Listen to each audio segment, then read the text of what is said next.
3 महामंत्र।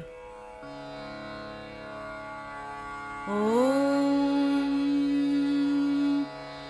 त्वमेव साक्षात् श्री महालक्ष्मी महासरस्वती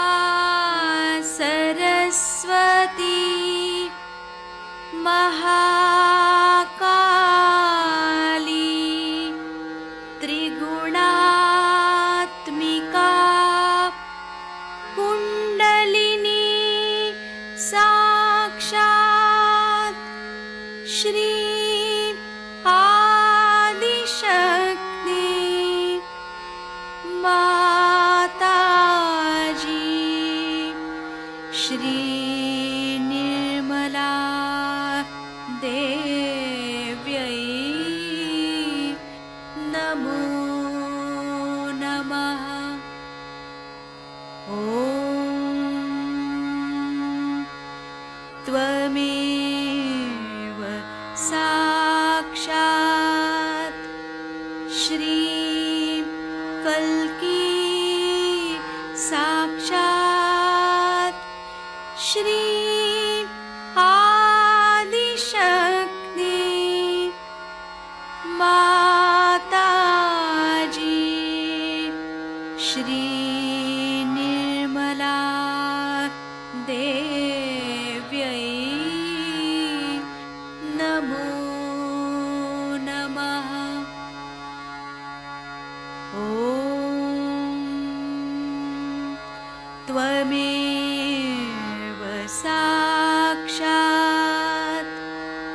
श्री कल्की साक्षात् श्री सहस्रार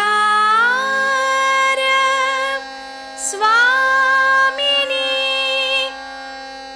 मोक्षप्रदायिनी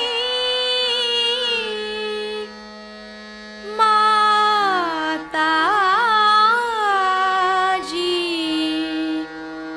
श्री निर्मला देव्यै नमो नमः। श्री गणेश मंत्र।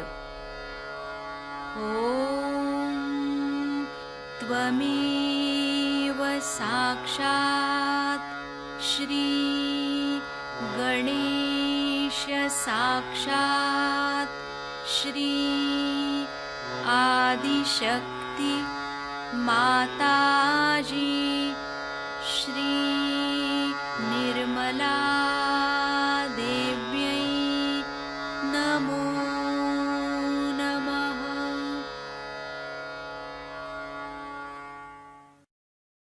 जय श्री माता जी।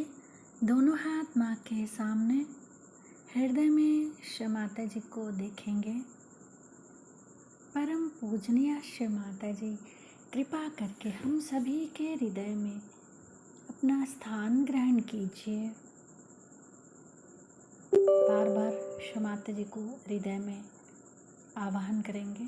श्री माता जी, कृपा करके हम सभी के हृदय में अपना स्थान ग्रहण कीजिए।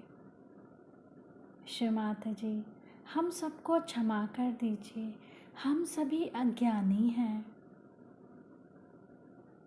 संपूर्ण चित्त बीचों बीच हृदय में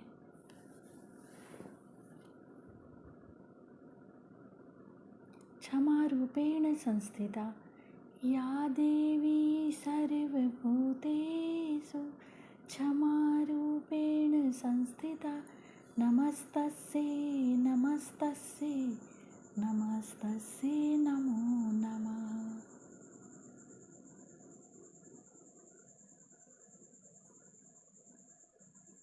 धीरे धीरे अपने संपूर्ण चित्त को दोनों हाथों पे अपने चित्त में श्री माता जी को हमेशा रखेंगे।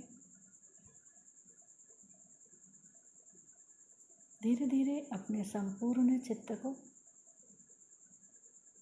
लेफ्ट विशुद्धि पे बाएं विशुद्धि पे संपूर्ण चित्त। श्री माता जी, आपकी परम कृपा में मैं केवल एक शुद्ध आत्मा हूँ। श्री माता जी, आपकी परम कृपा में मैं केवल एक शुद्ध आत्मा हूँ, इसीलिए मैं दोषी नहीं हूँ। श्री माता जी, मैं बिल्कुल भी दोषी नहीं हूँ। श्री माता जी, मैं बिल्कुल भी दोषी नहीं हूँ। श्री माता जी, मैं बिल्कुल भी दोषी नहीं हूँ। चित्त बाएं विशुद्धि पे ही श्री विष्णु माया मंत्र। ओम त्वमेव साक्षात् श्री विष्णु माया साक्षात् श्री आदि शक्ति माता जी श्री निर्मला देव्यै नमो नमः।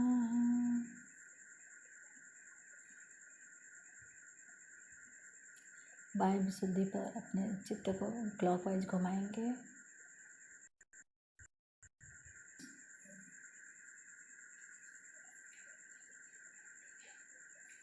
श्री माता जी, आप ही ने तो हमें आत्मा बनाया है, हमें सभी प्रकार के दोष भावनाओं से मुक्त कीजिए।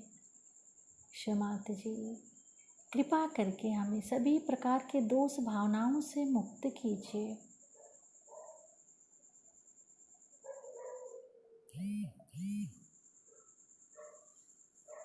धीरे धीरे अपने संपूर्ण चित्त को लेफ्ट आज्ञा,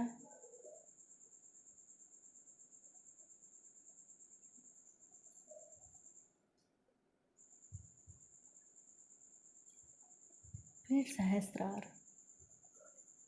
सहस्त्रार पे माँ के श्री चरण कमलों को देखेंगे। माँ के श्री चरण कमलों की परिक्रमा सहस्त्रार पे करेंगे 7 टाइम्स।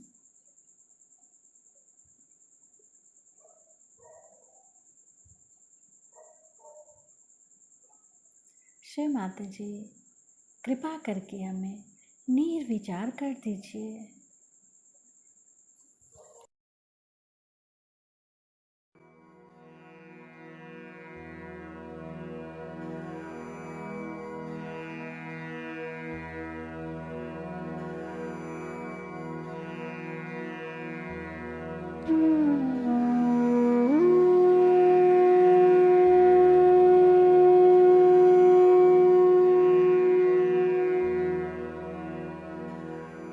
आप जान सकते हैं कि हम लोग इन गड़बड़ करने वालों से, आतताई लोगों से, जो धर्म के नाम पर धर्मांधता कर रहे हैं, जो परमात्मा के नाम पर पैसा लूट रहे हैं,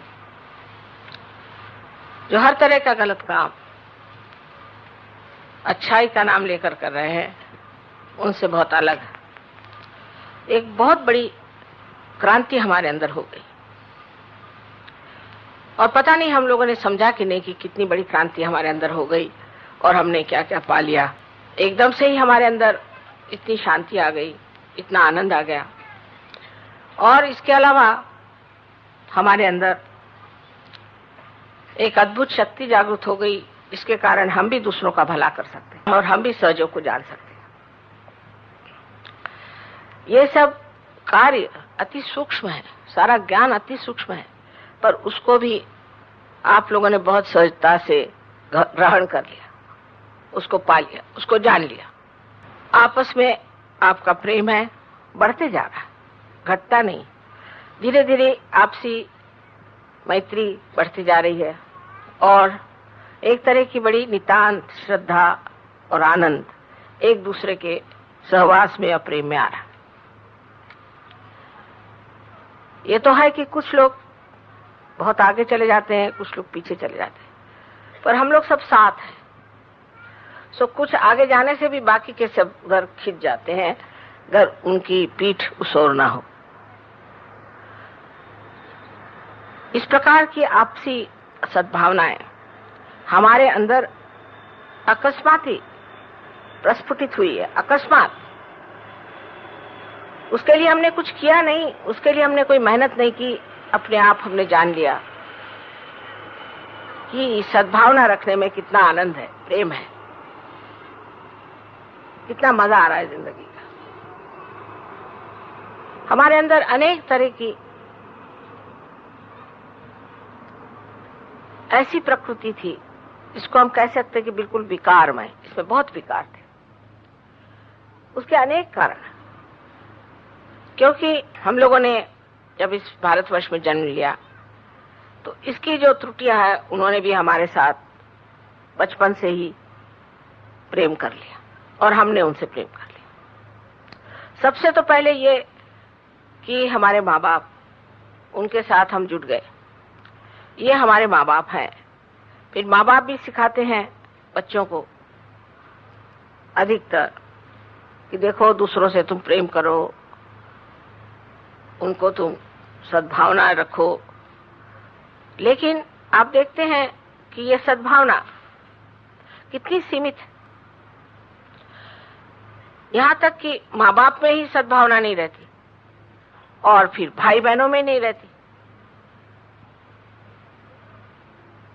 तो जो घर का वातावरण है जिसमें कि हम एक साथ रहें, एक साथ खाना खाया, एक साथ तकलीफें उठाएं, एक साथ चलते रहे, उसमें भी अलग अलग लोग निकल आते हैं। इसको भेद अभेद कहते हैं। मैंने हर चीज का भेद करते जाना कि तुम अलग हो, हम अलग हैं, और करते करते ये भेद इतना बढ़ जाता है कि उसकी एक पकड़ हमारे अंदर, जैसे कोई पत्थर के किले में हम बंद हो गए हों, और उस पत्थर के किले में और भी इसी तरह के लोग जुटने लग जाते हैं। फिर उसका विशाल रूप बनते जाता है। जैसे कि किसी भी चीज को लेकर के लोग आपस में जमघट बना लेते, ग्रुपिंग। ये भी हमारा बड़ा पुराना जानवरों से लिया हुआ अनुवंशिक हमारा गुण है कि फौरन हम अपना ग्रुप बना लेंगे। अब जैसे कि दिल्ली के लोग हैं तो नोएडा का एक ग्रुप हो गया, तो फिर यहाँ दिल्ली का इधर के लोगों का एक हो गया, नॉर्थ का हो गया, ईस्ट का हो गया, वेस्ट का हो गया, उसका फिर उसमें भी उस गली के हो गए। इस प्रकार हम लोग अपने ग्रुप बनाते जाते हैं। इससे तो भेद आ गया। अब जब इस क्रांति का सत्य स्वरूप यह है कि इसमें सारा संसार एकाकारिता को प्राप्त करे, तो हमारे अंदर की जो ये भेद भावनाएं हैं इसकी और हमें नजर करना चाहिए और सोचना चाहिए कि ये हमारे अंदर भेद भावनाएं क्यों आई। अपने तरफ नजर करने से आप देख सकते हैं। हो सकता है किसी के माँ बाप ने भी सिखाया हो। बहुत लोग होते हैं वो कहते हैं कि अच्छा तुम हिंदू हो, मुसलमानों को मार डालना चाहिए, तो बचपन से वो आ गया। मुसलमान के बच्चों को सिखाया जाए तुम हिंदुओं को मार डालो। ईसाइयों को सिखाया जाता है कि दुनिया के सब लोग बेकार है, हम ही खास परमात्मा के चुने हुए लोग हैं। पता नहीं कैसे ये लोग ऐसा सोच भी लेते, अपना ही सर्टिफिकेट लगा लेते। जैन धर्म वाले सोचते हैं कि हमसे बढ़ के कोई है नहीं, और अपने अपने प्रांत में भी यही झगड़ा शुरू हो जाता है। जब इसका विशाल स्वरूप शुरू हो जाता है तो लोग सोचते हैं कि हमारे गांव से दूसरे गांव के लोग अच्छे नहीं। फिर गांव से जरा निकले तो फिर प्रांत पे आ गए कि हमारा प्रांत बहुत अच्छा, दूसरा प्रांत अच्छा नहीं। फिर भाषा पर आ गए कि हमारी भाषा बहुत अच्छी, दूसरे की भाषा बिल्कुल बेकार। हर बार यही सोचा करते हैं कि हम कोई विशेष अच्छे हैं और बाकी लोग जो है बिल्कुल बेकार है, और इसलिए हमें पूर्ण अधिकार है कि हम दूसरों से लड़ें, उनसे बदतमीजी करें या उनको मारें, पीटे, जो करना है करें, उनकी हानि करें। विशेषकर अपने देश में जातीयता जो थी वे बिल्कुल मानी नहीं जाती थी। आपको आश्चर्य होगा, आज भी किसी से पूछे तो वो कहेंगे कि हम तो फलाने जात के। अब आप जानते हैं कि या देवी सर्वभूतेषु जाति रूपेण संस्थिता। देवी अगर किसी के अंदर बसती है तो वो उसकी जाति माने उसके अंदर बसा हुआ जो एक विशेष गुण है उसको प्रस्फुटित करती है। जैसे कि समझ लीजिए कोई आदमी है, वो परमात्मा को खोज रहा है, जो ब्रह्म तत्व को खोज रहा है, तो उसे ब्राह्मण की जाति मानी जाती है। और जो शक्ति को खोज रहा है उसको क्षत्रिय कहा जाता था, और कोई धन संपत्ति को खोज रहा है तो उसे वैश्य कहा जाता था। और जो लोग अपने को दूसरों की सेवा करके और किसी तरह से उससे पैसा कमाते थे, इनको शूद्र माना जाता था। ये तो तबीयत की बात है, जिसे हम लोग तबीयत कहते हैं। तो जो जाति रूपेण संस्थिता कहा है, उसका मतलब है इंसान की जो कुछ भी तबीयत है के अनुसार उसकी जाति बनती थी। जन्म के अनुसार तो बेकार में ही बाद में बन गई, क्योंकि आप देखिए रामायण को लिखा किसने? रामायण को जिसने लिखा वो तो एक मछियारा था और वो एक डाकू भी था। उसकी भी कुंडलिनी जागृत होकर के वो ब्राह्मण हो गया, मतलब उसने ब्रह्म को जाना, द्विज हो गया, जिसका दूसरे बार जन्म हो गया। उससे रामायण राम ने क्यों लिखाया? सोचने की बात है कि उनको क्या जरूरत थी। वो किसी बड़े पक्के विद्वान को काशी से बुला के उनसे कहते, उनके लिए सब ये जो कुछ ब्राह्मण थे, जो अपने को ब्राह्मण कहलाते थे, वो कप पदार्थ थे।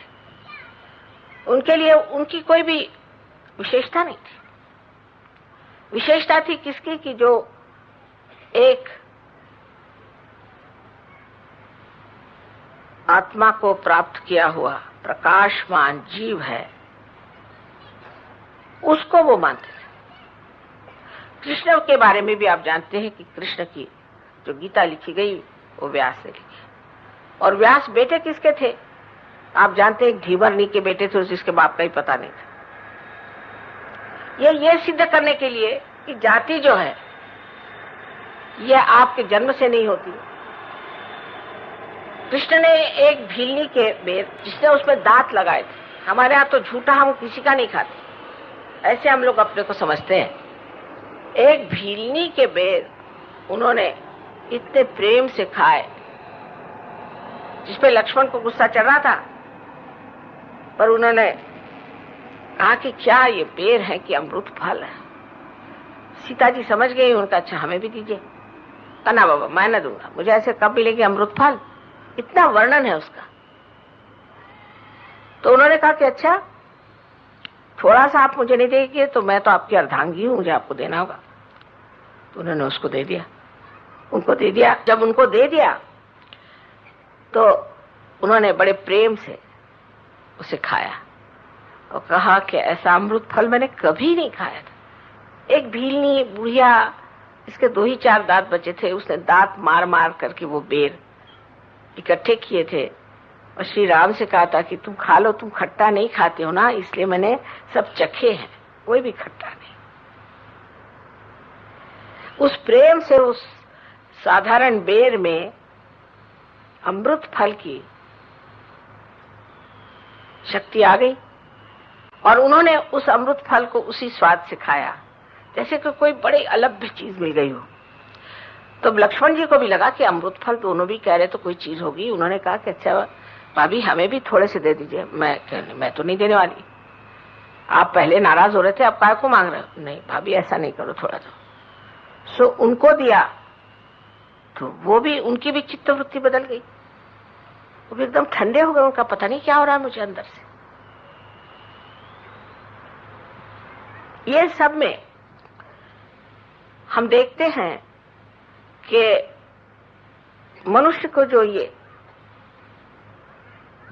अंधकार है, जिससे वो अपने को समझता है कि मैं इस जाति का हूं, या मैं इस देश का हूं, या मैं इस प्रांत का हूं, तो वो एक भ्रम में बैठा हुआ है। लेकिन श्री कृष्ण तो भ्रम में नहीं थे, राम तो भ्रम में नहीं थे। विदुर जो कि एक दासी पुत्र था, उसके घर जाके खाना खाया, लेकिन दुर्योधन के घर नहीं खाया। एक दासी पुत्र के यहां जाकर के उन्होंने खाना खाया। और श्री कृष्ण का तो सारा ही जीवन अगर आप देखें तो वो गोपियों के साथ किस तरह से खेला करते थे, जैसे कोई बिल्कुल उन्हीं के सतह के, उन्हीं के लेवल के हैं, और उसी प्रेम के साथ उनके साथ रासलीला आदि करते थे। और जिस तरह से वहां के दूध और मक्खन और दही चुराते थे, ये दिखाने के लिए कि हम तुम्हारे जैसे एक हैं, इसे लोग ये न सोचे कि हम कोई विशेष है।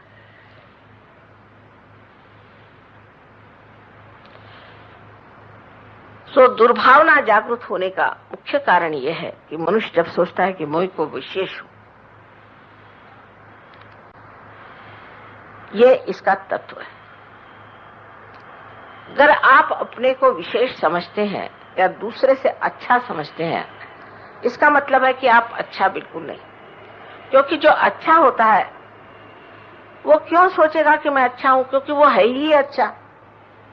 जैसे आप इंसान हैं, आप क्या ये सोचते हैं कि मैं इंसान हूं, मैं इंसान हूं, मैं इंसान हूं? मैं तो इंसान हूं ही। आपको कोई सोचना नहीं पड़ता, क्योंकि आप है ही इंसान, बात कोई जानवर तो है नहीं। लेकिन अपने को कोई विशेष समझ लेना कि मैं दूसरों से बहुत अच्छा हूं, दूसरी जाति से बहुत अच्छा हूं। जाति तो है ही नहीं चीज, जैसे मैंने आपसे बताया तो भ्रम। दूसरे देश के लोगों से अच्छा, दूसरे प्रांतों के लोगों से अच्छा हूं, किसी न किसी बहाने मैं अच्छा। फिर ऐसे कुछ अच्छे इकट्ठे हो जाते और होने के बाद में सांप्रदायिकता, धर्मांधता आदि चीजें आकर के इस अंधता के कारण कि मैं किसी से अच्छा हूं, कि मेरे से कोई और अच्छा नहीं, या दो चार और भी हैं मेरे जैसे अच्छे।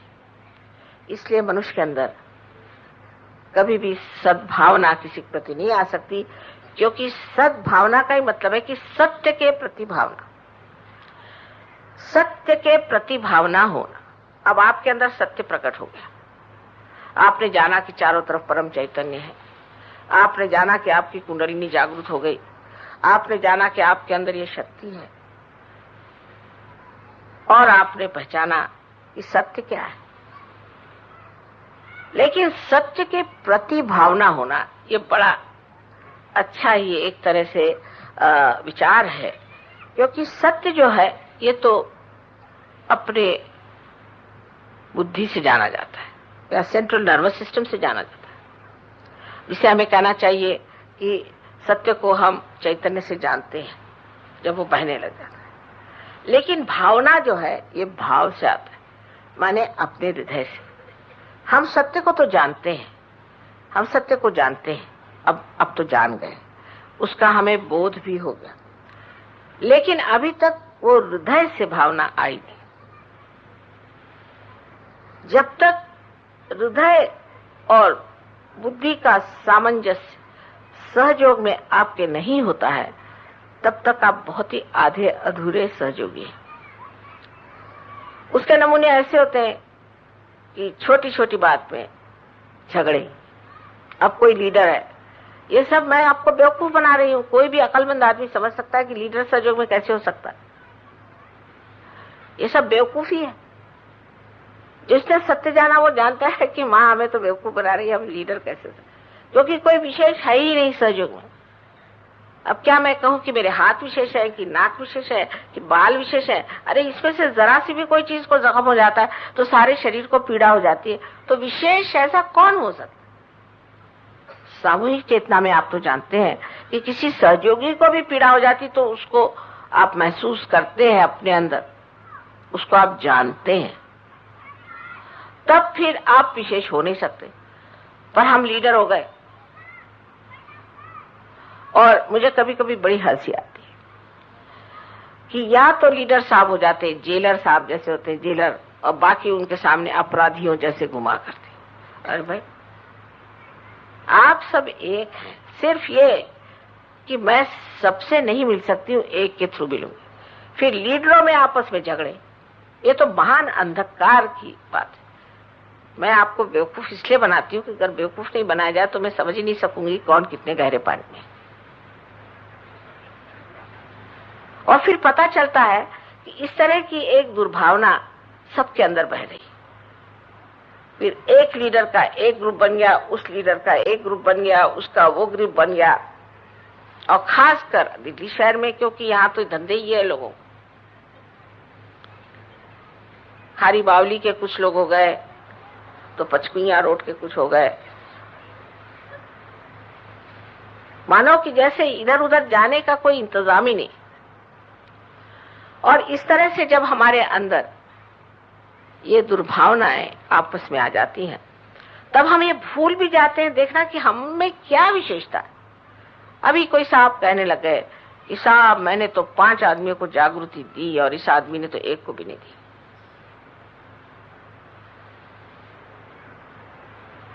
आप लोगों को मेरे सामने तो हंसी आती, और कभी कभी आप लोग भी इस चक्कर में आ ही जाते कि हम तो ऐसे, हम में ये विशेषता है, हमने ये कर लिया। इसका मतलब ये है कि अभी आप अकर्म में उतरे नहीं, अभी भी आपको लगता है हम कर्म कर रहे हैं। अहंकार के आप सहारे चल रहे हैं, और ये बड़ा ही झूठा अहंकार है जो असत्य से आप प्राप्त किए। पर सत्य की क्या विशेषता है? सत्य की विशेषता पहले समझना चाहिए और फिर भावना की। सत्य में आप जानते हैं कि आपने प्राप्त किया है अनेक शक्तियों को। सत्य ये भी है कि आपके जीवन में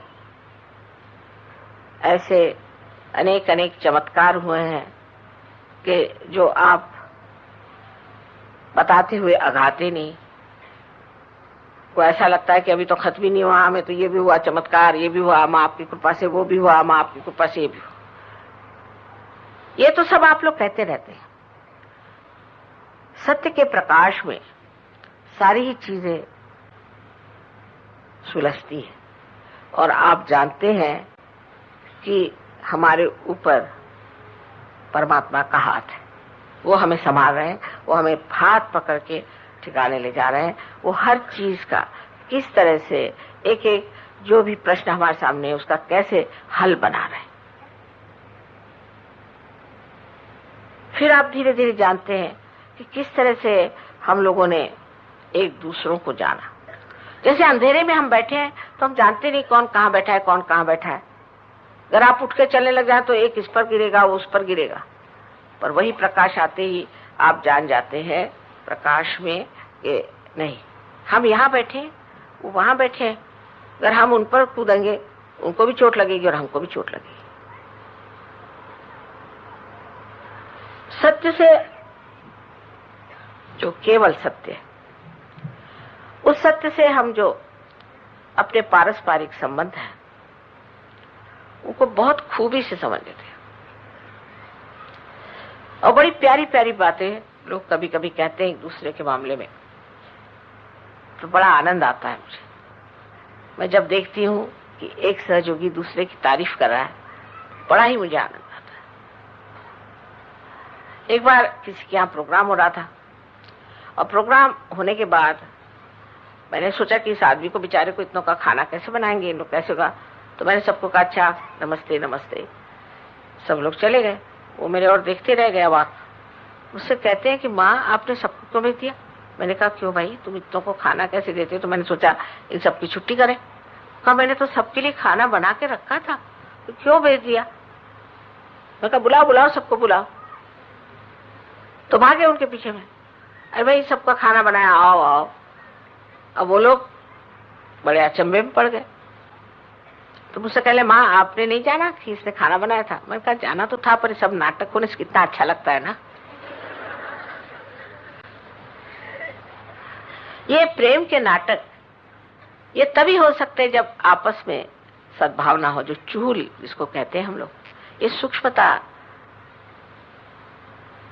ये मृदुता, ये नाजुक नाजुक तरीके से आपस में प्रेम जताना, ये सब तभी हो सकता है जब आपके अंदर हृदय की भावना है। ये हृदय से कार्य हो सकता है, बुद्धि से नहीं हो सकता। बुद्धि से आप जान सकते हैं, आप समझ सकते हैं कि हाँ आपने इसे प्राप्त किया है, लेकिन इसकी क्या खूबी है, इसका क्या मजा है, इसका आनंद कैसे उठाना चाहिए, ये सिर्फ आप भावना से ही जान सकते हैं। और जब इस आनंद को आप उठाते हैं तो उस आनंद में विभोर होकर के आप में ऐसी अच्छी अच्छी भावनाएं आ जाती है कि आप समझ ही नहीं पाते ये कहां से आ गई, ये कैसे हो गया। एक सहयोगिनी थी, वो एक बार सिसिली गई तो वहां वो अकेली पड़ गई। बैठी हुई वो बेचारी एक रेस्टोरेंट में बैठी कुछ खा रही थी अकेले। जब उसे लगा कि कहीं से वाइब्रेशंस आ रहे हैं, उसने आंख उठा कर देखा तो एक दूसरे वहां बैठी हुई कुछ और खा रही थी। इन्होंने उनकी ओर देखा, उन्होंने इनकी ओर देखा, इनसे रहा नहीं गया। तो उनके पास जाके कहती है, क्या आप सहयोगी हैं? कहले हाँ। आप भी हैं क्या? कहले हाँ। कहले हम दोनों इतने गले मिले, और वो थी ग्रीस की और ये थी इटली की। और कहले इतना आनंद आया माँ कि उसके बाद कभी भी वो याद आती है तो ऐसा लगता है कि पता नहीं किस आनंद के सागर में हम।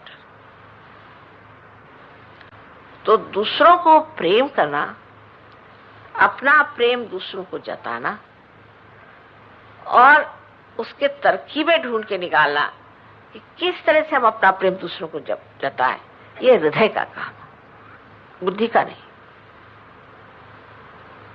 बुद्धि सिर्फ जानती है, लेकिन उसका प्रदर्शन, उसकी वाच्यता माने उसके बारे में कहना, जताना, बताना, जिसे एक्सप्रेशन कहते हैं, वो हृदय से ही हो सकता है। आपने बहुत कुछ जान लिया और आप उसको जता नहीं सकते, तो क्या फायदा हुआ? ऐसे जानने का क्या फायदा? छोटी छोटी चीजों से आप जता सकते हैं। और सब लोग जब आपस में इस तरह से बहुत बारीक बारीक विचार करके एक बड़े सूक्ष्म धागे में बनते जाते हैं तो बड़ा ही आनंद आता है। लेकिन उसी वक्त बैठे बैठे ये सोचना कि भाई मैं तो फलाना हूं, मैं तो ऐसा हूं, तो मतलब ये कि आप आनंद के सागर के किनारे खड़े होकर के और बेकार ही में व्यर्थ हुए जा रहे हो। सर पीट रहे हो वहां खड़े होके। कोई पूछेगा भाई सर क्यों पीट रहे? तो आनंद का सागर है। वो असल में बात है मैं कोई विशेष हूं और वो फलाना था, उसने मुझे ऐसा कह दिया तो अब मुझे उसको सुनाना पड़ेगा। उसने मुझसे ऐसा क्यों किया? तो सत्य में जो भावना का विशेष अंग है वो ये कि भावना से हम आडोलित हो जाते। जैसे कि समुद्र में कोई लहर चली और आकर के वो किनारे में टकरा जाती है और उसके बाद लौट कर जब जाती है तो उसके जो बहुत ही सूक्ष्म इस तरह के तरंग बनते हैं, ऐसे ही आपके जीवन में विशेष एक काव्यमय सृष्टि हो जाती है। और उस काव्यमय सृष्टि में आप इतने विभोर रहते हैं क्योंकि ये नई चीज है, एक बहुत ही नाविन्यपूर्ण चीज है जिसका अनुभव आपने मनुष्य की स्थिति में नहीं किया। क्योंकि मैंने आपसे बताया है कि मनुष्य की स्थिति में हर समय वैमनस्य, हर समय गलत बातें, फिर वो माँ बाप हो चाहे कोई हो, क्योंकि आपसी जो पारस्परिक जो संबंध है, रिलेटिवनेस जिसको कहते हैं, रिलेटिव है, केवल नहीं है। लेकिन इसमें क्या है? आप प्यार क्यों कर रहे हैं? कर रहे भाई प्यार के लिए प्यार कर रहे हैं, इसे क्या मतलब? उसका कोई सवाल है? कुछ मजा आ रहा कर रहे, मजा आ रहा तो कर रहे प्यार। पर यह तभी हो सकता है कि जब आपका हृदय इसका तंत्र जान जाए। अभी तक तो जब तक हम लोग पार नहीं होते तो हमारे अंदर शुद्रता, इतनी शुद्रता और इस कदर वैमनस्य, इतनी गंदगी रहती है, वो एकदम प्रकाश में आते ही छूटनी चाहिए, लेकिन किसी किसी में नहीं छूटती। उसको छोड़ना चाहिए। जब हृदय आपका स्वच्छ हो जाएगा, जैसे अभी डॉक्टर साहब ने शब्द किया कि मैं हृदय से माता जी का, श्री माता जी का स्वागत करता हूँ, हृदय कहते ही मेरे आंखों में आंसू आ गए। इतनी ऊंची चीज परमात्मा ने आपको दी है हृदय, और आत्मा का वास भी हृदय में ही है। हालांकि उनका पीठ आप जानते हैं यहाँ पर है, पर उनका हृदय में है। तो अगर आपको प्रकाश मिला भी, वो प्रकाश अगर आपको आनंददायी नहीं होता, इसका मतलब है आपका हृदय है अभी खुला नहीं, अभी आपने जाना नहीं। किसी भी आदमी के प्रति आपकी भावना ठीक ना हो तो उसे ठीक कर लेना चाहिए। आखिर क्यों, किस वजह से हूं मैं, क्यों मैं ये सोचता हूं? किसी ने कोई बात कह दी तो आपने बुरा मान लिया। आप किसी के घर गए, उनका साहब आप बैठ जाइए कुर्सी पर, अब वो कुर्सी शायद हो कि इतनी अच्छी ना हो, आप बुरा मान गए। बुरा मानना जो है ये सहयोगियों का लक्षण नहीं।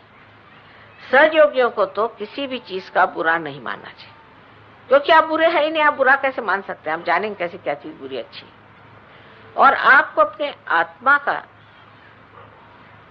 जो आराम है उसको जानना चाहिए, क्योंकि आत्मा का हृदय में वास है और आत्मा को किस चीज से आराम होता है वो जान लेना चाहिए। ये बात मैं इसलिए कह रही हूं कि अब तो बहुत दिल्ली वालों ने इतनी प्रगति कर ली है सहयोग में कि अब लोग घबराते नहीं, लेकिन पहले तो सोचते थे कि ये मोहम्मद गजनी आ रहे हैं गणपतिपुरे में, ऐसे लोग घबराते थे बहुत ज्यादा।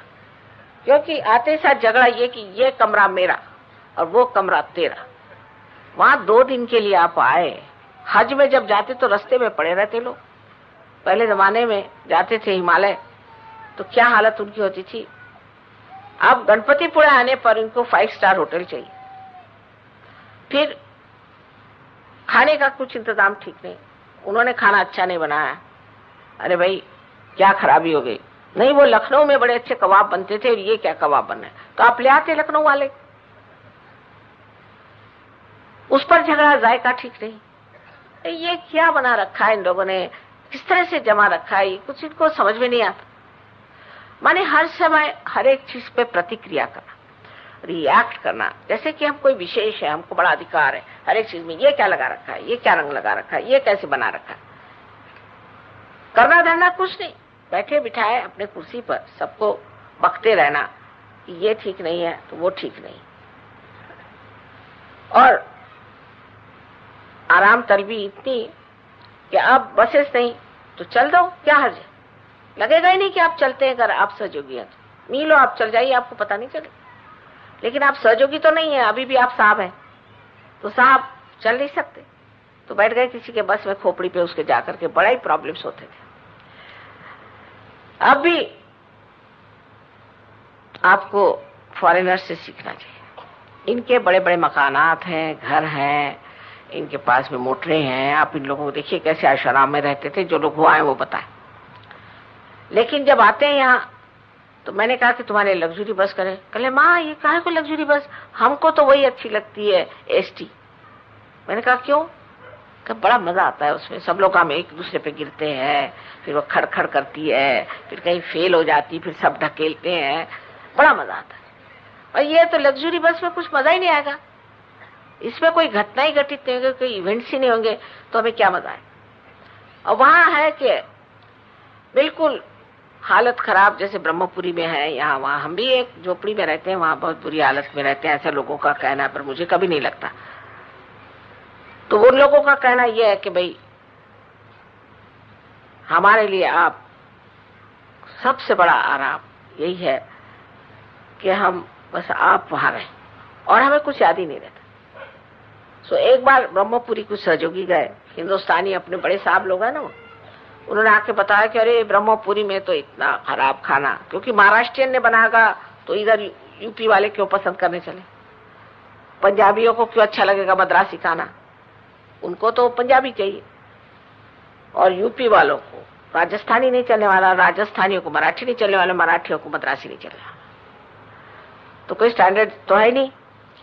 उनका साहब इतना खराब खाना और कोई इंतजाम नहीं और कुछ नहीं और ऐसा और वैसा, और ब्रह्मपुरी तो मतलब बदतर चीज। इसीलिए मैं आप लोगों को किसी को नहीं ले जाती हूँ टूर पे, क्योंकि कौन आफत उठाए। कल आप लोग नाराज है तो सबको नदी में, कृष्णा नदी में फेंक देंगे। तो मैंने उन लोगों से पूछा कि भाई सारे टूर में तुम लोग को कहाँ सबसे ज्यादा मजा है? कल अगर गणपतिपुळे छोड़ दिया जाए तो ब्रह्मपुरी से अच्छी जगह कोई नहीं, वहां तो बड़ा ही मजा आया। मैं खोल ले उसके बारे में इतनी शिकायतें, मेरे पास चिट्ठियों पे चिट्ठियां, फोन पे फोन, और सबने मेरा सर खा लिया कि ये ब्रह्मपुरी का इंतजाम बहुत खराब था। और कभी ब्रह्मपुरी का मजा तो बस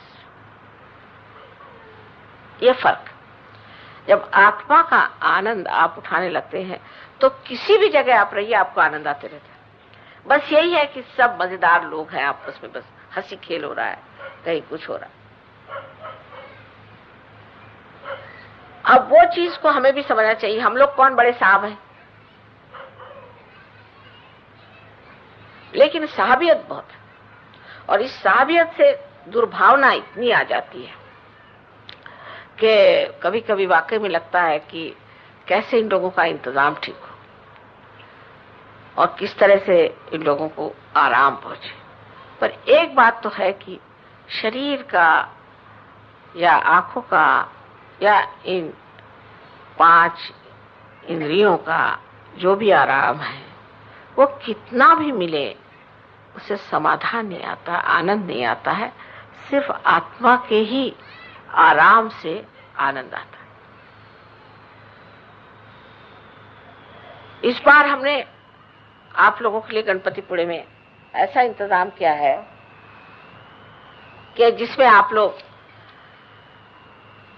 चाहे तो एमटीडीसी में रहे, एयर कंडीशनिंग में, या यहाँ से 2-4 एयर कंडीशनर भी ले आइए, या एक आध पंखा सर पे रख के ले आइए, कोई हर्ज नहीं। जो भी करना चाहे कर सकते हैं। जैसे हेजलिट कहते थे कि सारा मेट्रोपोलिस लेकर के आप पिकनिक पे जाइए, और या तो ये सोच के कि ये हम धर्म यात्रा पर जा रहे हैं और उसमें हम अपने आत्मा का कितना आराम है उसे देखें। किस हालत में हम रह सकते हैं, कैसे हम रह सकते हैं। अब वहां पर हमने बनाई है कुछ चीज, देखते हैं कितने लोग वहां आराम से रहते हैं बगैर लड़ाई झगड़ा किए बगैर। क्योंकि अगर लड़ाई झगड़ा करना है तो बेहतर है कि आप लोग एमटीडीसी में रहें, लेकिन अगर प्रेम से रहना है तो हमने कुछ ऐसी विशेष चीजें बनाई है जिसको कि आप कह सकते झोपड़ी है। और उस झोपड़ी में अगर आपस में प्रेम हो और सत्य को जानने के बाद उसके प्रति जो भावना हो कि इसने भी सत्य को जाना, मैंने भी सत्य को जाना है, तो हमारे अंदर भावना कैसी होनी चाहिए, किस तरह से हम उसका मजा उठा सकते हैं।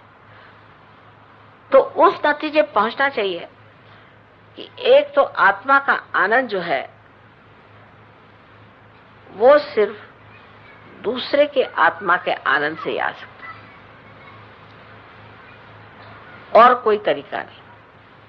अगर दूसरे के आत्मा को आप समझे और उसके प्रति प्रेम रखें। अब ये भी कोई बुद्धि का काम नहीं है, ये भी मैं सोचती हूँ स्थिति होती है, ये एक स्थिति है, और इस स्थिति में आपको उसका आनंद आ जाता है। अब जैसे है अपने यहाँ जातीयता की इतनी बीमारी कि एक साहब थे, वो बेचारे शेड्यूल कास्ट बड़े भारी सहयोगी है हमारे महाराष्ट्र में। अब उनकी शादी आप हिंदुस्तान में तो कहीं कर ही नहीं सकते, कौन करेगा उनके लड़की की शादी, कोई नहीं कर सकता। वो भी बड़ी अच्छी है, देखने में भी सुंदर है सब, कोई नहीं उनसे शादी करना चाहता। और फॉरेनर्स को भगवान की कृपा से जातीयता न होने के कारण फौरन उनसे शादी कर ली, उनके इंतजार में बैठे हुए हैं वहां पर। और वो एक एम्बेसडर के लड़के हैं, वो कह रहे कि पता नहीं कब आएगी, मैं तो इंतजार कर रहा हूँ। और उसकी बहन भी उस पर ही है, उनके फादर भी चाह रहे हैं कि कब आएगी पता नहीं, उसकी मदर भी चाह रहे हैं कब आएगी। लेकिन हमारे यहाँ कोई अगर कहे कि कोई भी आदमी एक शेड्यूल कास्ट के आदमी के लड़की से शादी कर ले तो हो गया। माने अभी भी ये चीजें हमारे अंदर चिपकी हुई हैं, बहुत ज्यादा हमारे अंदर चिपकी हुई है। और हम अब भी सोचते हैं कि हम फलाने जाति के हैं, हम अलग जाति के हैं, इस जाति के हैं। असल में शर्म आना चाहिए, क्योंकि देखिए अपनी जाति की ओर देखिए। अब जैसे मैं ईसाई धर्म में पैदा हुई, लेकिन हमारा जो कुल है वो आप जानते हैं ना, शालीवाहन का था, तो उसमें हम लोगों को 96 कुल के कहते थे। ये 96 कुल एक बीमारी है हिंदुस्तान, मेरे विचार से। और मुझे शर्म आती कभी कहने को मैं 96 कुल की, क्योंकि इस कुल में 96 तो नहीं, 100 बुराइयां होती कम से कम, और एक भी अच्छाई नहीं होती, 100% बुराइयां होती 96 कुल में। अब आप अपने और भी देख लीजिए, माने इनमें एक ही काम करते हैं लोग, लड़कियों की शादी करना। उसके मामले में बहुत, कहाँ शादी होगी, किससे शादी होगी, किसके घर में होगी, और फलाना होगा, ठिकाना होगा, इसके सिवाय और दूसरा काम करते हैं शराब पीना, तीसरा काम करते हैं औरतों को मारना। और पैसे वाले लोग होते हैं तो उससे जो कुछ भी बुराइयां कर सकते हो करते। मैंने आज तक नहीं सुना कि 96 कुल के किसी भी आदमी का नाम कहीं हुआ, न ही किसी आदमी के बारे में ये कहते हैं कि उन्होंने एक किताब लिख दी, नहीं 96 कुल के किसी बच्चे ने या लड़के ने कोई वीरता दिखाई। ये 96 कुल ऐसा खराब कि शिवाजी महाराज को भी इन्होंने कहा कि ये 96 कुल के नहीं है तो इनका राज्याभिषेक नहीं हो सकता। तो फिर गागा भट्ट, जो कि बड़े माने हुए विद्वान थे और पहुंचे हुए पुरुष थे, वो आए, उन्होंने उनका राज्याभिषेक किया। बताइए, शिवाजी के पांव के धूल के बराबर आप नहीं, और आप सबने पता नहीं क्या सोचते। और फिर ब्राह्मणों ने जिस तरह से छलाया लोगों को, ज्ञानेश्वर जी को छला और उनको छल छल करके इतना सताया कि उन्होंने 23 साल में समाधि ले ली। इतना ऊंचा आत्मा इस संसार में आया और खत्म हो गया, ये जातीयता की वजह से और ये विचार से कि ये काम गलत है, वो काम गलत है, और जैसे आप ही बड़े ठेकेदार हैं हर अच्छे करने का, आपका अपनी तरफ तो नजर नहीं कि हम क्या। तो सजग सोचना चाहिए कि क्या मैं जमीन पे सो सकता हूं बगैर तकिया लिए? क्या मैं कोई शूद्र हो तो उसका विचार न करते उससे विवाहित हो सकता हूं?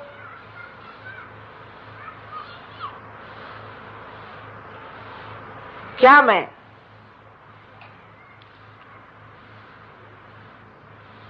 किसी भी जगह पूरा आराम से रह सकता हूं?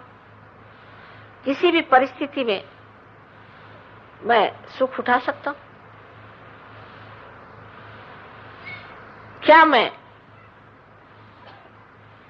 कोई भी बड़ा अपने को समझ ले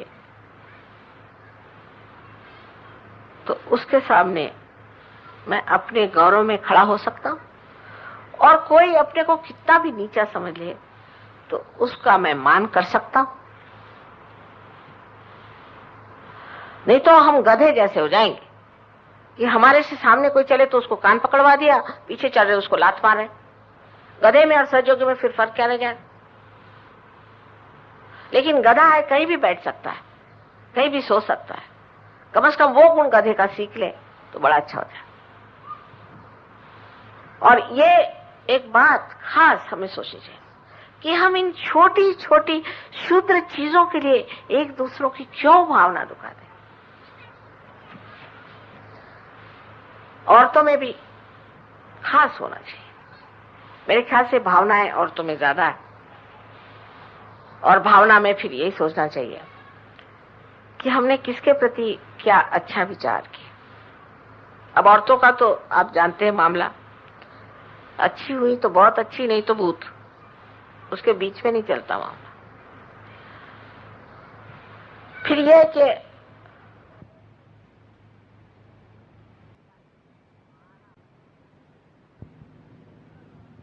तो उनका विवाह हमने किया तो वो हमसे कहने लगे कि माँ आप ऐसी लड़की से मेरा विवाह करिए जिसमें बहुत चैतन्य हो। मैंने कहा अच्छा। तो उनका विवाह जब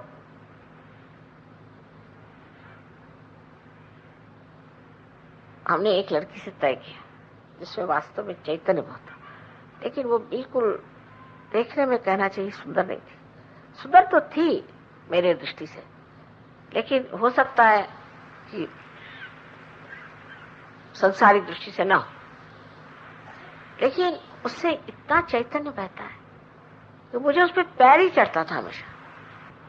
और ये महाशय मतलब अंग्रेज हैं, ऊंचे पूरे, दिखने में बहुत खूबसूरत, तो वो आकर मेरे पैर पे गिर गया कि माँ मुझे कितनी आपने अच्छी बीबी दी, कितनी सुंदर बीबी दी। और सब लोग कह रहे थे माँ ये आप क्या करें। मैंने कहा देखो भाई तुम ही देख लो सामने,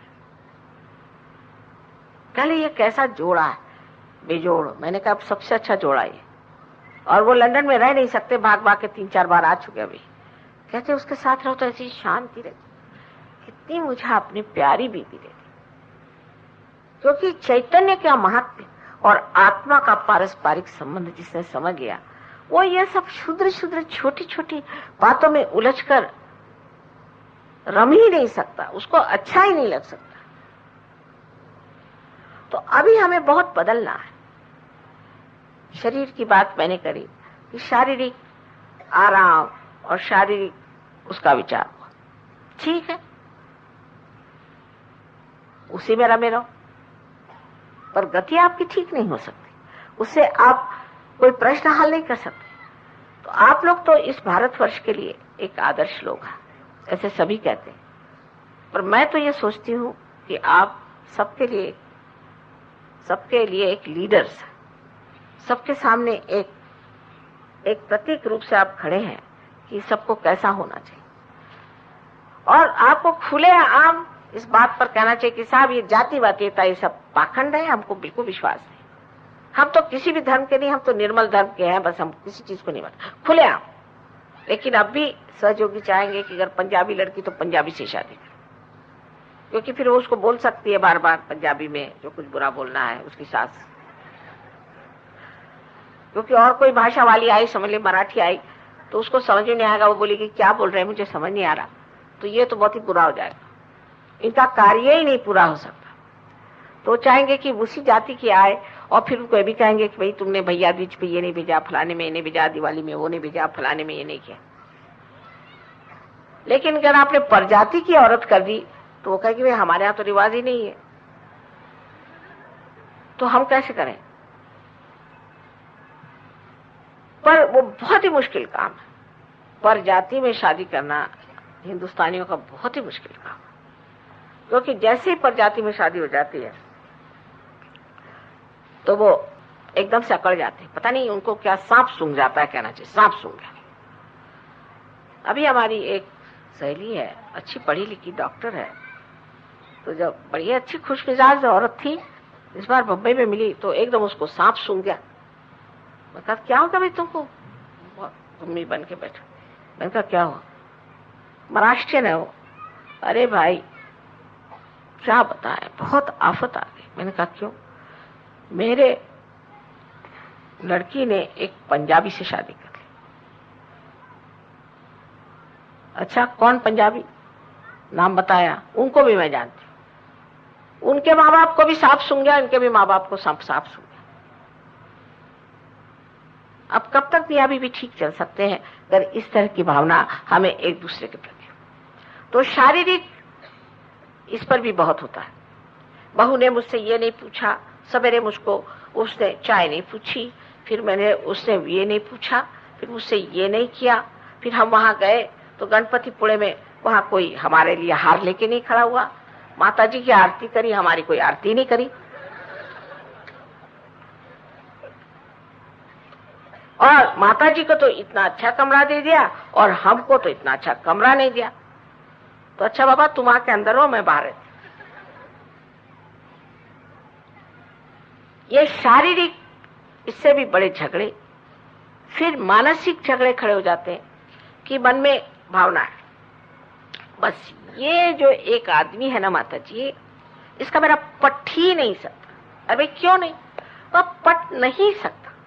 अरे भाई क्यों नहीं पट सकता, क्या उसने तुम्हारा बिगाड़ा, कौन सा तुम्हारा उसने घोड़ा मार दिया, तुम क्यों उससे इतना नाराज हो। माता जी बस मत पूछे, उसको तमीज ही नहीं। तो तमीज ने तो कोई हर्ज नहीं, तमीज होना कोई बहुत बड़ी बात है क्या, नहीं है तो नहीं है भाई, देहात का आदमी होगा या किसी और जगह का होगा, आपके देश का नहीं होगा। जैसे हमारे लखनऊ के लोगों को तमीज बहुत ज्यादा है, और उस तमीज में आप फिसल पड़िएगा, लेकिन करेंगे कुछ नहीं, करेंगे कुछ नहीं। कहेंगे कि आप हमारे घर खाना खाइए, ये करिए, बाल ये बिल्कुल खाल उतार देंगे। घर पे पहुंचे तो पता हुआ कि तो गायब है।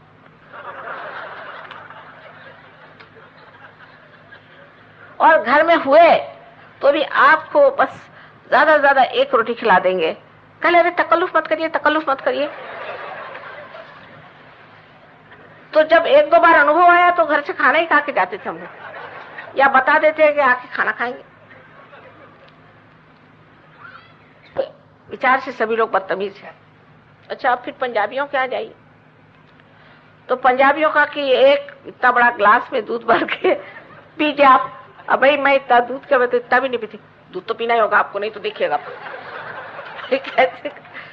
अब वो बिल्कुल डंड लेके खड़े। भाई एक कोई आप पीते हैं कि नहीं पीते? भाई मैं कभी दूध नहीं पीती। तो फिर सबसे, अरे वो माता जी बड़ी अकड़ूल है, हमारे घर आई थी, उसे दूध भी नहीं पिया। तो ये सब अपनी अपनी जो चीजें, उस पर हंसना चाहिए और उसको सोचना चाहिए कि ये सब जिसको हम इतना विशेष समझते हैं, ये कितनी बेवकूफी की चीज है।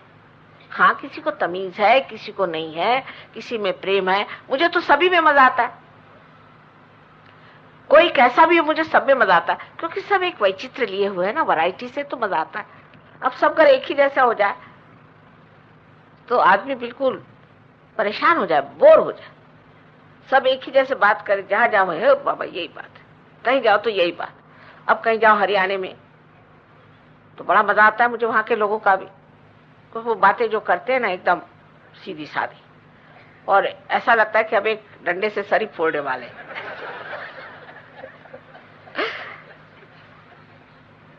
फिर आप महाराष्ट्रियन के यहाँ जाओ तो वो दूसरे नमूने होते हैं। उनका भी तरीका यह है, इधर कंजूस होते हैं, कंजूस, काफी कंजूस होते हैं, पैसा भी नहीं उनके पास। तो एक अमरूद काटेंगे, उसमें से 8 आदमियों को खिला कहेंगे क्या हमने फल खाए। हाँ भाई बड़ा फल, उस दिन याद है हमने फल खाए थे, जिंदगी भर याद रहेगा।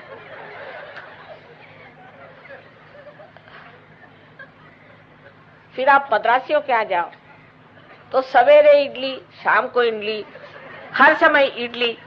कहले कितना सस्ता हमारे खाना है, 2 रुपए 50 पैसे में खाना मिलता भाई रोज।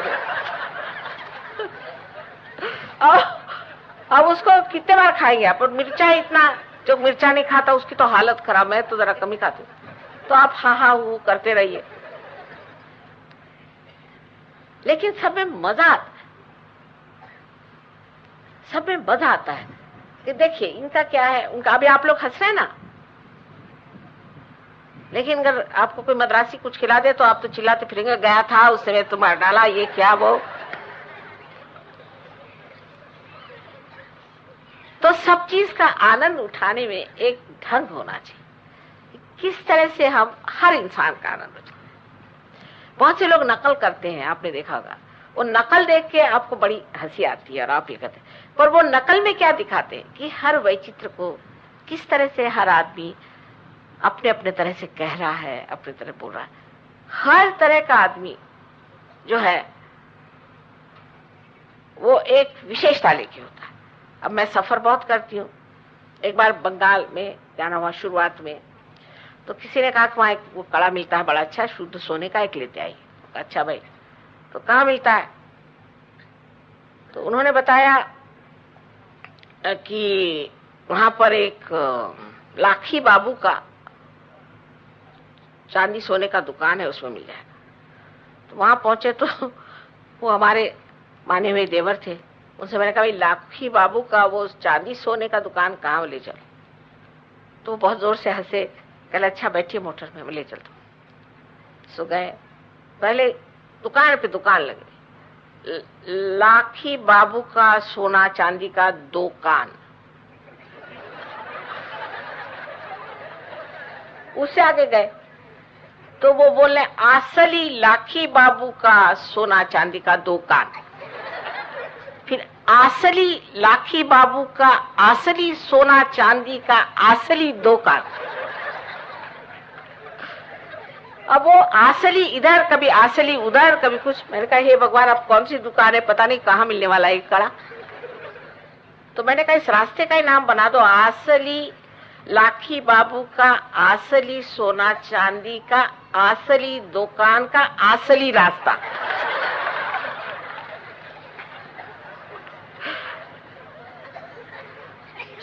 हर जगह मजा है, पर उस मजे को उठाना आना चाहिए और समझना चाहिए कि किस तरह की समाज व्यवस्था है, किस तरह से लोग रह रहे हैं, में कितनी वैरायटी है। कभी गुलाब का फूल है तो कभी मोगरे का फूल है तो कभी कोई और फूल है।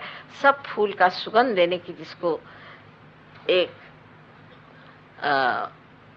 खूबी मालूम वही सहयोगी। फिर इतनी सद्भावनाएं उमड़ती, फिर लोग बोलने भी लग जाते हैं उन्हीं के जैसे। अब जैसे पंजाबी लोग हमेशा कहे कि सवाल साहब सवाल पैदा ही नहीं होता। तो फिर अंग्रेज ने पूछा इसका क्या मतलब, सवाल पैदा नहीं होता। मैंने कहा the question does not take birth. सवाल का पैदा होने की बात ही नहीं, पर अब भाषा ऐसी उनकी है, उसे क्या कहते हैं कि सवाल पैदा होता है। पैदा आज तक तो सुना नहीं कि इस तरह की चीजें पैदा होती है, पर पंजाबी ऐसा ही बोलते हैं। तो अब बोलते हैं बहुत अच्छी बात है।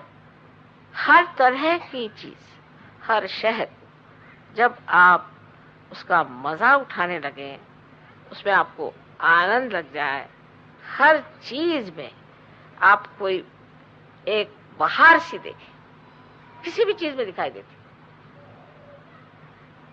जैसे एक बार फ्रांस में गए थे तो बड़ा कोहरा था और कोहरे में सारे पत्ते झड़े हुए और पत्तियां की जगह सारी शाखाएं ऐसी आकाश में फैली। ऐसा लगा जैसे कोई चित्र सा बना हुआ है आकाश के ऊपर में। एक ये टहनी दिखाई दे रही थी आकाश पर, और कोहरा था, बीच बीच में कोहरा आ जाए फिर खुल जाए, बड़ा ही नाटक चला हुआ। और बाकी जो लोग हमारे साथ कहने क्या गंदी जगह आए हो, यहाँ तो बिल्कुल अच्छा ही नहीं लग रहा। मैं कह रही देखो तो सही, ये नहीं, ये चीज आपको कहाँ देखने को मिलेगा इस तरह। देखिए कितना सुंदर नाटक हो रहा है, देखिए तो सही। अब उनकी समझ में नहीं आ रहा। तब फिर आप ये भी जानिएगा कि हर आदमी में सुगंध है। आपके पास सुगंध लेने की शक्ति नहीं। हर आदमी में आनंद है, हर आदमी से आपको कुछ सीखना है, और हर आदमी को आप कुछ न कुछ दे ही सकते हैं। और जितना संसार का जो कुछ भी भगवान ने बनाया है वो सब कुछ इसीलिए है कि आप अपने प्यार को भर के आदान प्रदान करें, आपस में समझें बूझें। जितनी भी सृष्टि परमात्मा ने सुंदर बनाई है इसलिए कि आपके अंदर वो सद्भावनाएं जागृत हो जाए। किसी सौंदर्यमय स्थान में जा करके आपके अंदर ये भावना है कि परमात्मा ने किस प्रेम से बनाया है और इस प्रेम में मैं क्यों न विभोर हो जाऊं। और प्रेम का मतलब अपने को प्यार करना नहीं है, दूसरों को प्यार करना। तो सत्य और भावना का जब तक सम्मिश्रण नहीं होता अच्छे से, या ये कहना चाहिए कि सहज में ही, आपस में ही उत्स्फूर्त जब तक ये दशा नहीं आ जाती तब तक यही समझना चाहिए कि हम सहयोगी नहीं। जैसे कि मर्द हैं सहयोगी तो वो चक्र सब जानेंगे, उसके अंदर के डेटिस को जानेंगे, वो कुंडलिनी के बारे में जानेंगे, वो चढ़ती कैसे जानेंगे, उसके सर से कहां से निकलती सब जानेंगे। लेकिन वो ये नहीं जानेंगे कि प्यार क्या चीज है या भावना क्या है। आपस में लड़ेंगे झगड़ेंगे। कभी कभी तो मैं कहती हूँ कि अच्छा मैं 2-4 डंडे लाती हूँ, सरवर फोड़ के फिर अंदर आना। और जो औरतें हैं वो ये जानेंगी कि भाई किसको क्या खिलाना है पिलाना है ये।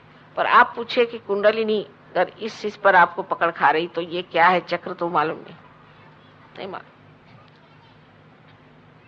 सो इन दोनों का जब समन्वय हो जाता है, दोनों में एकाकारिता आ जाए कि आप चक्र के बारे में भी जानते हैं। अगर कोई स्त्री चक्रों के बारे में जानती है तो राइट साइडेड है, और कोई पुरुष जो है बहुत प्रेम में अभिभूत है तो लेफ्ट साइडेड है। जब दोनों चीजें एक हो जाए तभी आप मध्य में आते हैं। नहीं तो जैसे कि एक आप परिघी में, पेरीफेरी में घूम रहे हैं, एक तरफ से प्यार और एक तरफ से ज्ञान। और वो जब आएगा तो आपस में लड़ ही पड़ेगा, क्योंकि परिघी में है। और जब लड़ता है तो एक तीसरी शाखा शुरू हो जाती है, जिसमें कि आप कह सकते हैं कि असहज भावनाएं, असहज लोग, ये सब शुरू हो जाते। क्योंकि ये जो प्रेम है, ये प्रेम भी केवल प्रेम नहीं, और ये जो जाना सत्य है वो भी केवल सत्य नहीं।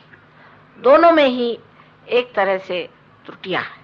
और इसके कारण ये जब आपस में मेल खाता है, जैसे किसी ने किसी को प्रेम किया और उसने दूसरे ने उसको उतना नहीं माना तो नाराज हो गए।